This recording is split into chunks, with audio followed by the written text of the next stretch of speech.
कलानिधि ज्योतिष केंद्र में आपका स्वागत है। मित्रों, पहले के वीडियो में तुला लगन तक वाले व्यक्तियों के व्यवसाय, कार्य, नौकरी आदि के विषय में हम बता चुके हैं कि व्यक्ति को किस काम से लाभ होगा, किस सेक्टर में नौकरी करने से लाभ होगा। आज हम वृश्चिक लगन वालों के विषय में बताएंगे कि उन्हें क्या काम करने चाहिए, कौन से व्यवसाय करने चाहिए या किस सेक्टर में नौकरी से उनको लाभ होगा। हमारा आपसे अनुरोध है, हमारे चैनल को सब्सक्राइब करें, लाइक करें, शेयर करें।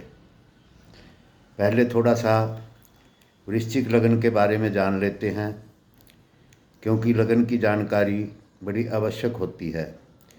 वृश्चिक लगन में जन्म लेने वाले व्यक्ति उग्र स्वभाव के होते हैं, मनमानी करते हैं, क्रोध युक्त होते हैं, लेकिन कर्मठ होते हैं, जिद्दी होते हैं। पुलिस तथा मिलिट्री वालों के ऐसे व्यक्ति मित्र होते हैं। इनका अगर मंगल बलवान हो तो बड़े से बड़े शत्रुओं पर ये विजय पा लेते हैं। मंगल तथा शनि मिलकर जिस भाव तथा उसके स्वामी अथवा कारक को देखें, उससे उनका कड़ा विरोध बन जाता है। तो ये तो था वृश्चिक लगन का। अब वृश्चिक लगन के दशम भाव में सिंह राशि उदय होती है। इस राशि के स्वामी सूर्य हैं। इस राशि का स्वरूप शेर की तरह है। यह आत्मविश्वास, स्वाभिमानी, शौर्य, उदारता एवं प्रचंडता आदि गुणों की प्रतीक है। यह दीर्घाकार पुरुष राशि, अग्नि तत्व, दिन में बली, उष्ण स्वभाव, पूर्व दिशा की स्वामी, स्थिर स्वभाव, तमोगुणी, क्षत्रिय जाति, वनचारी, शीर्षोदय, विषम राशि है। विषम उस राशि को बोला जाता है जो दो से भाग ना हो। यह भ्रमण प्रिय, क्रूर कर्म को अपनाने वाली, शांत लक्षणों से युक्त निर्जल राशि है। इस राशि के स्वामी सूर्य हैं। प्रिय धातु स्वर्ण, पीतल व इसके रत्न माणिक हैं। इस राशि में सूर्य 20 अंश पर मूल त्रिकोणी होते हैं। तो मित्रों, ये तो था राशि का स्वरूप। अब जानते हैं दशम भाव से किन किन चीज़ों का विचार किया जाता है। दशम भाव से पद, ओहदा, यश, इंडस्ट्री, बड़े पद की प्राप्ति, अधिकार, नौकरी, राज्य, सत्ता, ऐश्वर्य, भोग, प्रतिष्ठा, व्यवसाय का दशम भाव से विचार किया जाता है। शरीर में हड्डियाँ, पीठ, घुटनों का दर्द दशम भाव से विचार किया जाता है। दशम भाव का संबंध पिता से है। दशम भाव के कारक ग्रह सूर्य, बुध, गुरु व शनि हैं। अगर दशमेश कमज़ोर भी हो तो इनमें से कोई ग्रह बलवान हो, उसके अनुसार भी हम कार्य कर सकते हैं। अब जानते हैं सिंह राशि के स्वामी सूर्य ग्रह किन किन चीज़ों के कारक हैं। शरीर के अंग में सिर, पेट, रीढ़ की हड्डी, हृदय, दाईं आँख व हड्डियों का विचार किया जाता है। आत्मा, आरोग्य, शारीरिक शक्ति, धैर्य, अधिकार, सद्गुण, उच्च पदवी, दृढ़ता व संपत्ति का विचार भी सूर्य ग्रह से होता है। ये पूर्व दिशा के स्वामी हैं एवं मेष राशि भी पूर्व दिशा की स्वामी है। सूर्य के मित्र ग्रह चंद्रमा, मंगल एवं गुरु हैं। शत्रु ग्रह शुक्र, शनि, राहु, केतु हैं। समग्रह बुध हैं। सूर्य प्रथम, नवम एवं दशम भाव के कारक हैं। दशम भाव में सिंह राशि पड़ी है, इसके स्वामी सूर्य हैं, तो ऐसे व्यक्ति राज्याधिकार, केमिस्ट, ड्रगिस्ट, सुनार, सेना, गवर्नर, सेनाध्यक्ष, डॉक्टर, वैद्य, कृषि, खदान, टेलीविज़न, सोना आदि के कार्य करते हैं।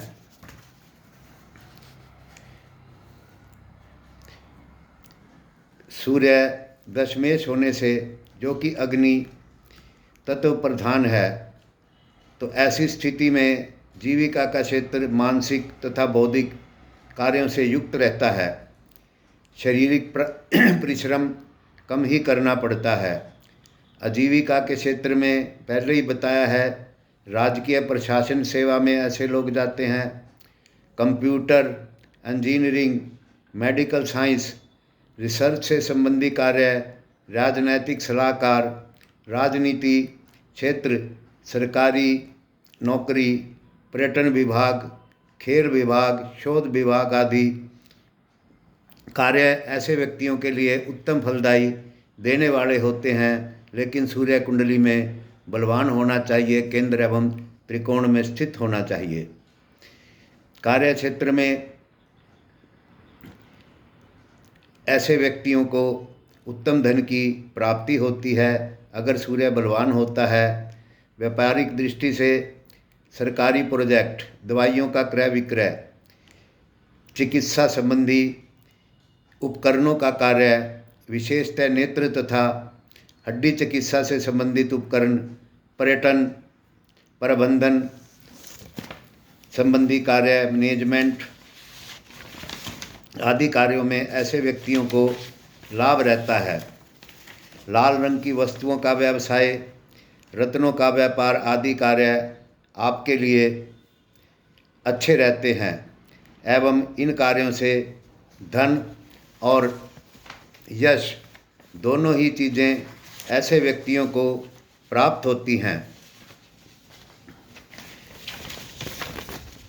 मित्रों, अब जानते हैं, अगर वृश्चिक लग्न वालों को जीवन में कोई समस्याएं हैं, उन समस्या को भी मैं बताऊंगा और रत्नों द्वारा उनका उपचार बताऊंगा।